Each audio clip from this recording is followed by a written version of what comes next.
শাস্ত্রে বললেন, বীজের মধ্যে বৃক্ষ যেমন যায় না দেখা, নামের মধ্যে নামী রূপ রাধাকৃষ্ণ আঁকা। নাম আর হচ্ছে বীজ, এই নামের মধ্যে বীজ বিদ্যমান।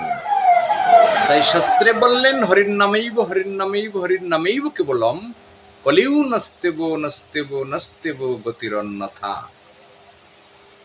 এই নাম এবং প্রেম। নামটা কি? হরি বলো, কৃষ্ণ বলো, গুরু বলো। তাহলে হরি বলো, হরি যুক্ত বল, হরি বল। তাহলে হরি যুক্ত বল, হরি হচ্ছে নাম আর বল অর্থ হচ্ছে শক্তি। ব্যাকরণ বলছে বল অর্থে আমরা বুঝি শক্তি। এই শক্তিকে যদি প্রয়োগ করা যায়, তাহলে হরি নামে, নামে হরি। তাহলে শক্তি প্রয়োগের দ্বারাই হরি বলো।